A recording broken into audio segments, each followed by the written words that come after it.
So what a mess. If I remember rightly, last time I was up here it started pouring the rain, so we just threw everything in here.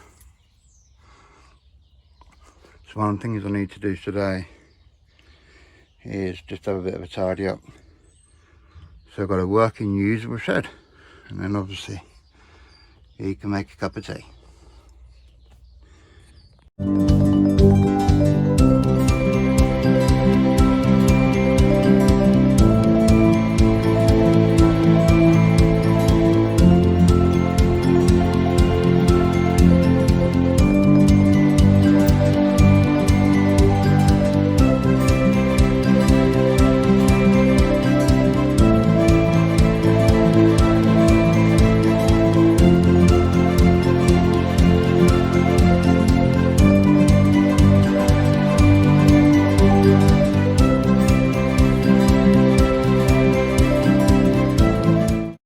So one thing that's been making use of the shed while we haven't been here is spiders.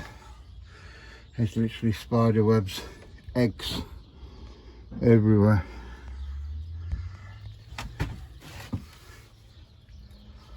And if only I had something to clear them all up and get rid of them. Wait a minute. I got the perfect idea. Man versus machine. There we go, looks a lot tidier now. That's had a good clean.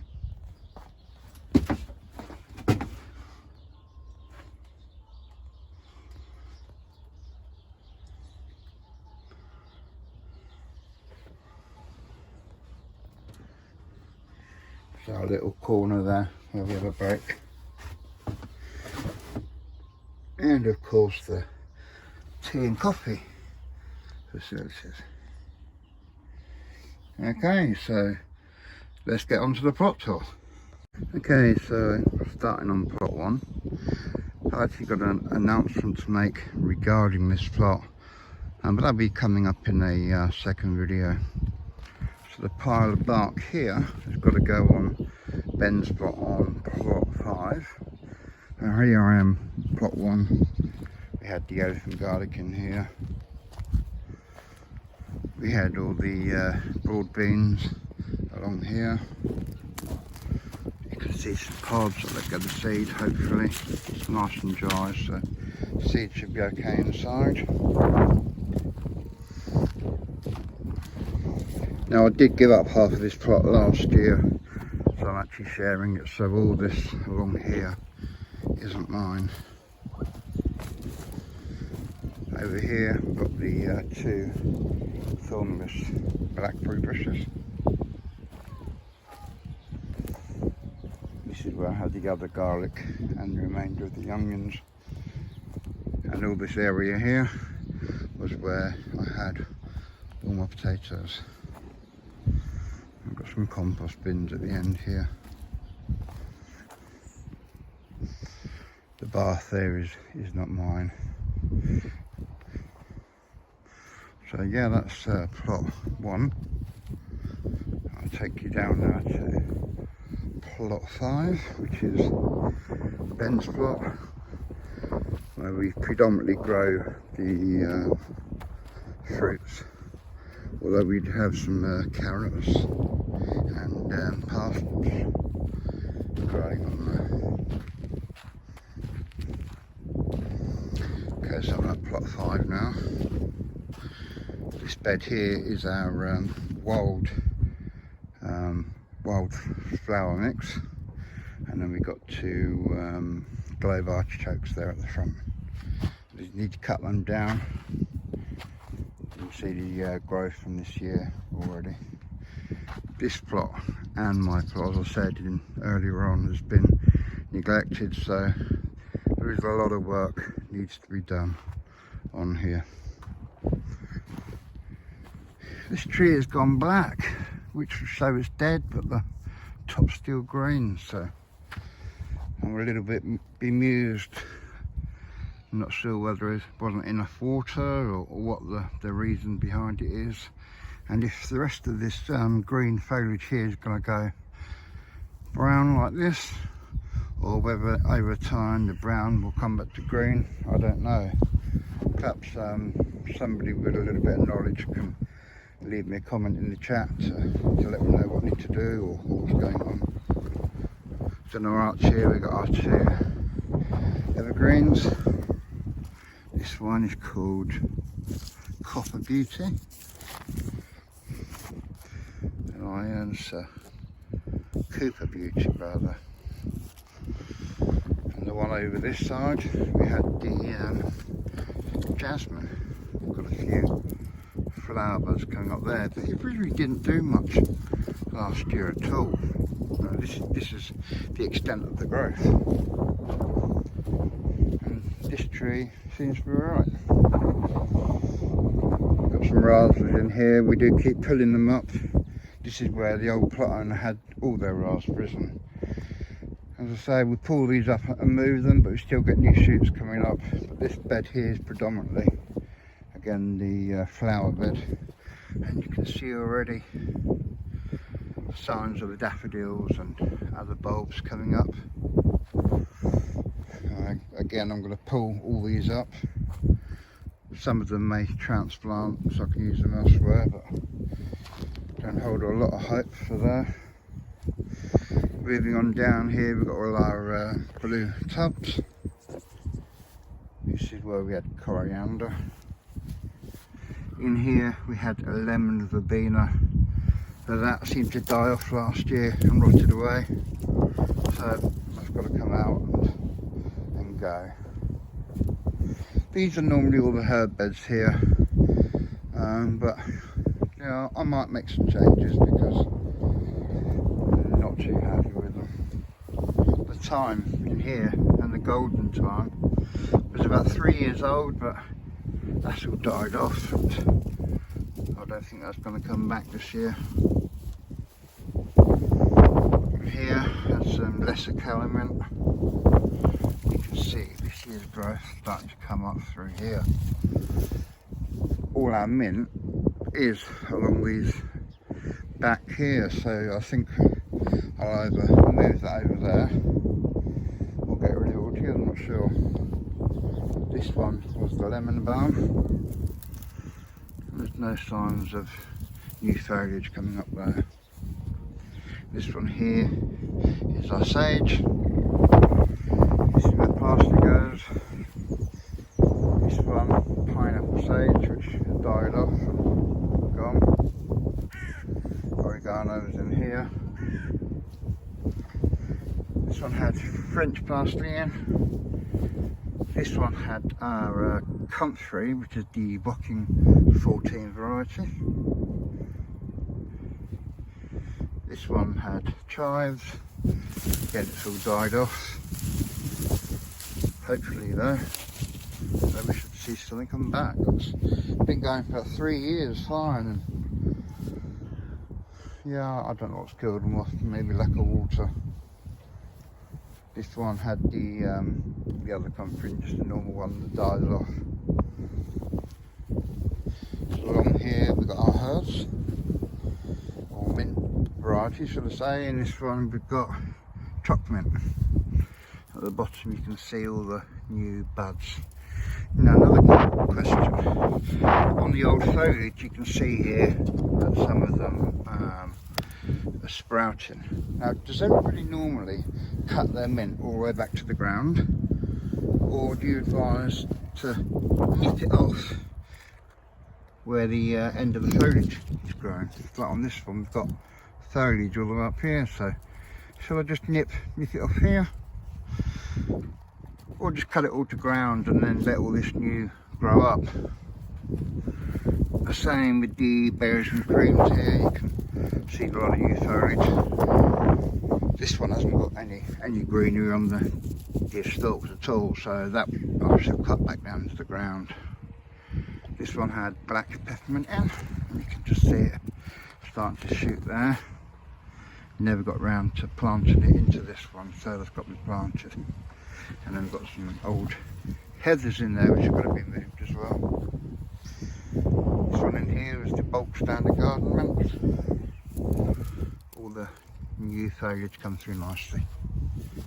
This one was an Indian mint, and again lots of new foliage coming up there. This one a lemon mint, and again if we get into there you can see all the new foliage coming up. A little bit of green on the stalks, but like again up here. So again, same with this one. What do you recommend? Do you recommend cutting it all down to ground level, or should I just cut it off from where the dead bits are and leave these green bits on? Or do you think it'll get too leggy? Let me know in the comments. This one is the Allotment. Again, all starting to come through. And again, this one as well, also got some green on the foliage. This one was apple mint. Can't really see a lot going on here, to be honest. Something might shoot, but nothing visible as yet. This one wasn't used last year, neither was this. And in this one we just got a verbena. Over here we've got our honey host strawberries. Again, this all needs weeding, tidying up, and you can just see we've literally got strawberry plants growing up through the bark everywhere. These are oh, what's the name of them again? Cranberry, which is a cross between a raspberry and a strawberry. I need to cut up all the dead foliage and cut all these back so there's just one plant in each hole. And again, the wood chip, just tons and tons. Wherever you look, runners and new plants. I will try and pull them up and put them on. I normally just pass them on to other people on the allotment here. Do my little thing, and you know, all about sharing. So this bed again is full of cranberries. Didn't get round to thinning these ones out like we have done over there and there. It is better if you can just get like what we've done here with weed membrane on, and then we've burnt out 3 holes with a blowtorch or weed burner, just so you get those nice clean circles, stops all the weeds coming through. And once I cut all this foliage back, it would just be one nice healthy plant. So these ones didn't get out to do. This is where the carrots came out from. These are the 2 raised beds made from pallets that Ben made. The back one, parsnips. So the whole of this floor here has got to be scraped up, and then what we do is we store that in one of our bays over the back there and just let that break down naturally, and it'll be used as compost in later use here. Here we've got blackcurrant. This is a cutting we took last year that's taken. I might take a few more cuttings just by cutting them off, you know, a V here. Stick them in the soil and leave them, hopefully they'll root. I did get about 4 or 5 new plants using this method last year. Ben's rhubarb, and again another blackcurrant. Now these blackcurrant and rhubarb are in raised beds at the minute. Reason being, because we were finding we were walking along and was actually kicking on it or standing on it and damaging the fruit. So what we want to do is let these fruits become well established. Like the blackcurrants, they will bush out, you know, over time. We'll have a nice big healthy plant. And what we can do is undo the raised border, lift the plant out, dig a hole, and then sit it straight in the ground in the same position where it is. So just by having these borders just helps them be protected. So that will happen when the time is right. Over here we do have 3 gooseberries, and then we've got our 4 different trees in here: apple, pear, cherry, And I forget what the fourth one was. If I find out, I'll let you know. Yeah, here's the... I do need to research pruning these and give these a prune. Last year we got lots of foliage, but no fruit. Absolutely no fruit at all. And there's lots of other people on the allotment that reported the same thing, not getting any fruit. We've got some weeds come up through the membrane. These all got to be cleared up, removed. This area here, we never got down to putting a piece of membrane down, we ran out. And where it's coming up there, it is through the seam, so we just need to pull that up and overlap it a bit more to stop the weeds coming through. This here is an old water tank from a loft.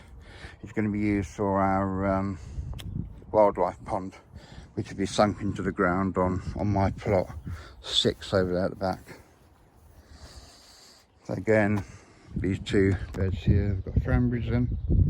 The back one was all sorted out to individual plants. This one has just gone wild, and again, wherever you look, there's just hundreds of runners and new plants here. Try not to walk on them, but they're everywhere. All at the back there. So yeah, this is Ben's plot, and pretty much it for here, but you can see the scope of work that we've got to do here.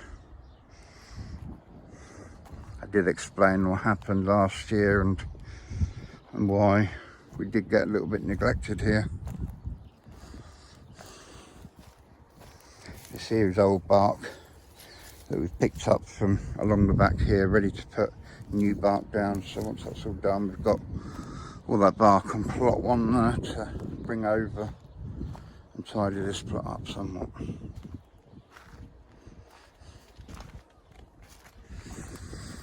These pallets here we made a fence with, but they're to store all the canes and everything. We're going to be making some changes to this with plot 1, but that will be coming up in a future video to explain that. Over here we got the taberry, and like we trail those along here. 2 of them died off. You can see the bottom one, and the middle one died off, so I've cut them back. But this one here has grown all the way along, so it just wants weaving in and out of here. You got my 3 lots of rhubarb, and this is champagne variety rhubarb. Got 1, 2, and 1 at the back. Got a grapevine here. Plan is to this year is to dig this up and move it into the greenhouse at home. It's just really not doing anything here. 3rd year running. And what fruit has been formed, it's just been very tiny little. No much bigger than the back front. These are our patio trees here. Got 1, 2, 3, 4, 5 of them.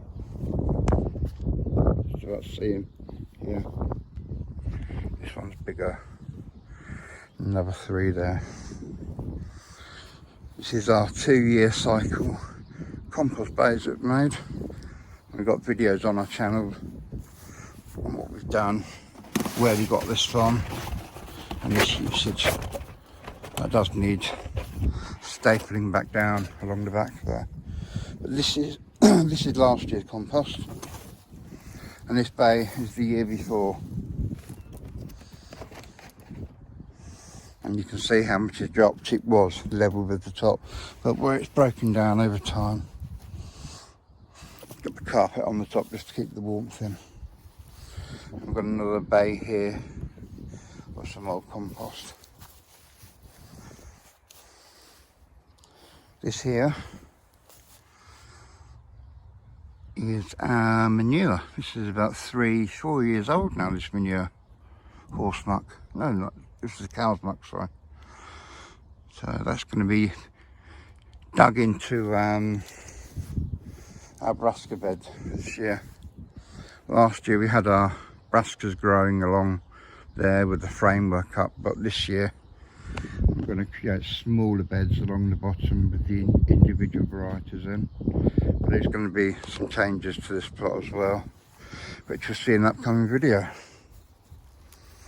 Bay here is some of the old bark where we've taken up from Ben's plot and stored it here. And then this bay needs cleaning out, ready for the strip bark coming off Ben's plot to go in.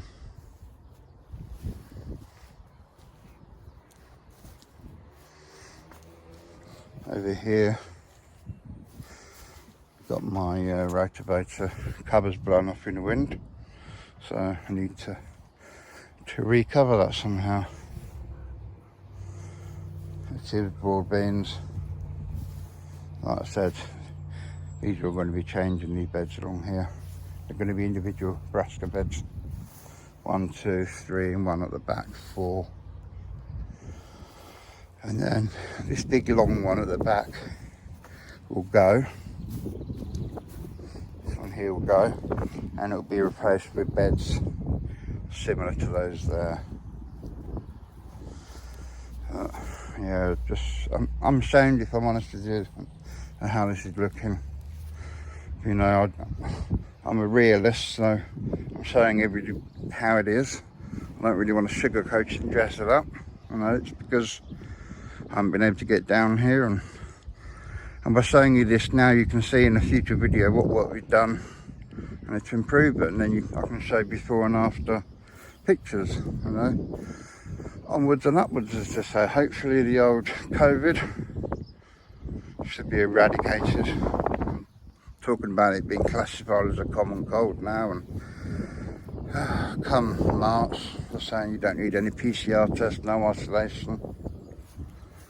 Been very, very worried about COVID, as I've got autoimmune diseases. I've had my 3 vaccinations, and I have to have a 4th one when they become available because of my autoimmune conditions. Luckily I've not had COVID, but we've got Ben off at school at the minute. I'm not sure whether it's COVID or not.